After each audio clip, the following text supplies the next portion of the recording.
I love it how life influences the movies we watch. Long ago, if you asked me if I were to sit down and do a movie like this, it would only be if it was a giant success, if the names involved, if it had a obscure piece of trivia attached. But normally, a wedding comedy would, what's a film buff have to do with that? But life happens, and these movies and what they're about appeals to you as time goes on. So, today we're talking the Amazon original movie, You're Quarterly, can I even say it, Invited. A movie with a great credit sequence, by the way. A really nice credit sequence. Quiet on the set! Camera speed. Sound production, take one. Action! There's a football term, a viewpoint, we'll say, football commentary that applies here. You kind of know what type of person you're talking to. See, here we go. we're all go, no quit right away, AKAPADers. But welcome back. A lot of times what individuals say on TV when it comes to football commentary, they are talking to you, but they're also talking to everyone. So they're going to use broad points and platitudes and try and find simple ways to describe a infinitely complex game. The people that don't understand that, they'll repeat things back to you that they hear on local radio, that they hear on national television. They'll repeat it back, and maybe they themselves are trying to make a point, but they may not even know what that point is. When we talk about quarterbacks in the National Football League, we get this theory put out there that a quarterback can be a good game manager. Anyone that's seen enough of the game, anyone that's even studied a couple layers deep on the game, you know there's no such thing.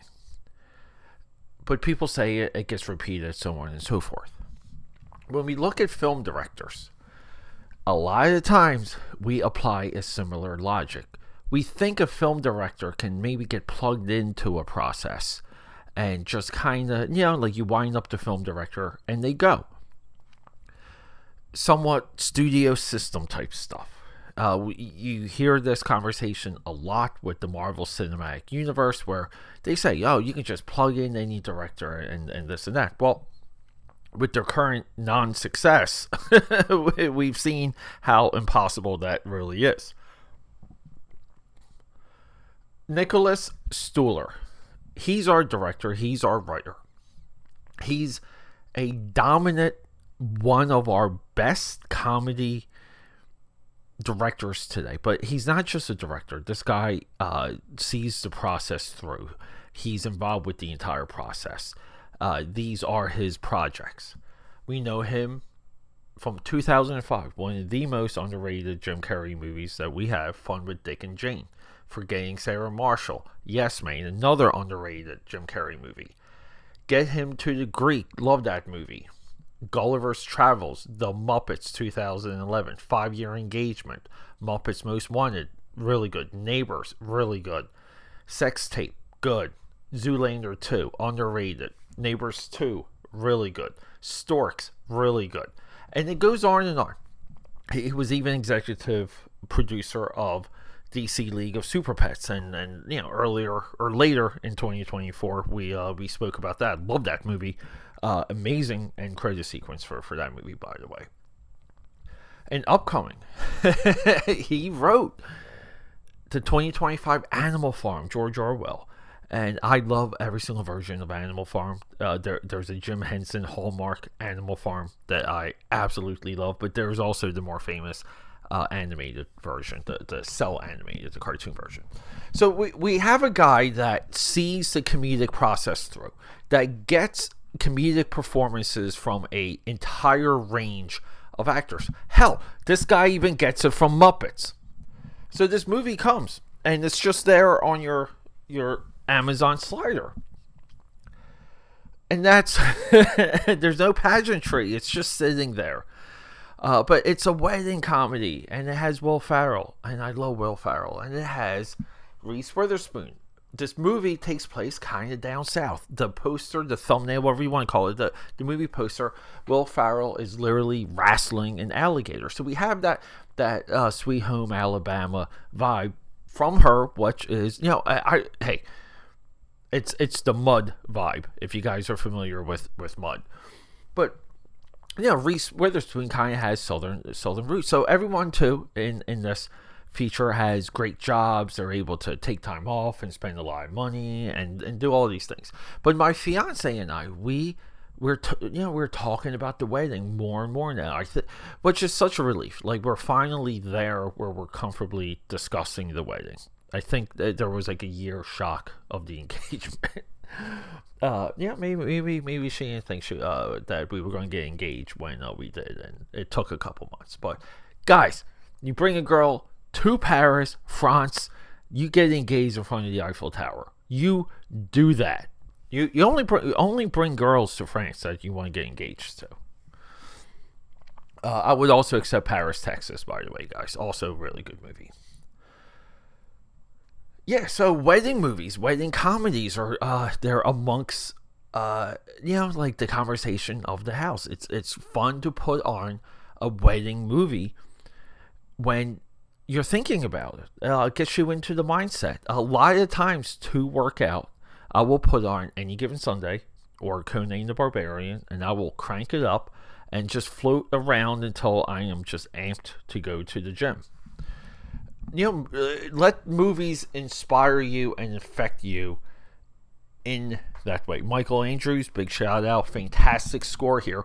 So, what is this movie? This movie has again, you go into a film, you want a hook. What's the hook? Two families on a small island that can only, have one wedding per weekend because the island is so small. Well, two people booked on the same day. How do they book? That's a part of the story too. Fantastic part of the story as well. And then, chaos ensues. Everyone's at each other's throats.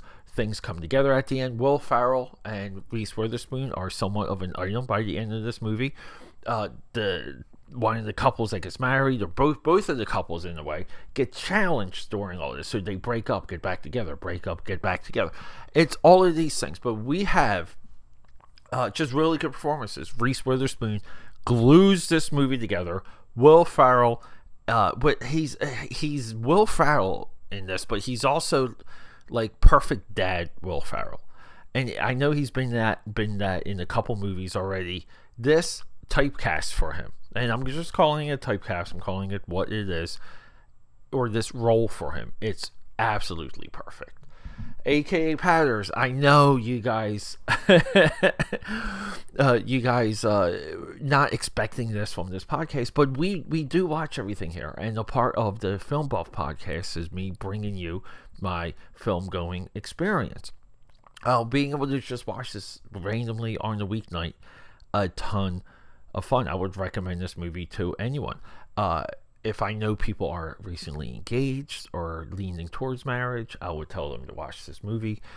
We have a fantastic moment too. I just love this moment. I just keep thinking about it, where they're at the docks and Will Ferrell just wants to stick it to Reese Witherspoon. So he gets the boat lady, the girl that drives the speedboat around, to kind of rizz him, to do a little baby wake splash.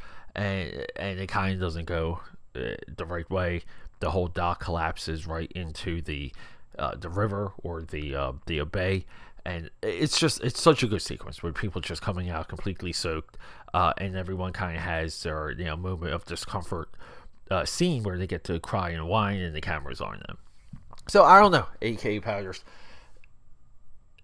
to tease another movie that we have coming, because we watched this and then we watched this amazing movie, another amazing wedding movie with Jennifer Lopez, called Shotgun Wedding. We're going to talk about that because that movie too, very cinematic too, by the way. But so, yeah, guys, Peter A. DeLuca here, the Film Buff. If you're out there, Let me put a little crocodile emoji in the comments so I know you're out there. But guys, yeah, we do movies here. Rock and roll. I can do nothing but recommend. You're cordially invited. I would watch this movie just for the credit sequence because I just think it's there. Super smart, super intelligent, well thought out, and anything coming in the future from Nicholas Stoller. Just think of Nicholas Stoller. The guy has a comedic name. Stoller. Who cares? I like Stoller. Yeah, this is one of our preeminent comedy minds of today. And this guy knows how to handle a cast, and he does a great job. All right, AKAPADers, rock and roll. Love you guys. Okay, that's a wrap.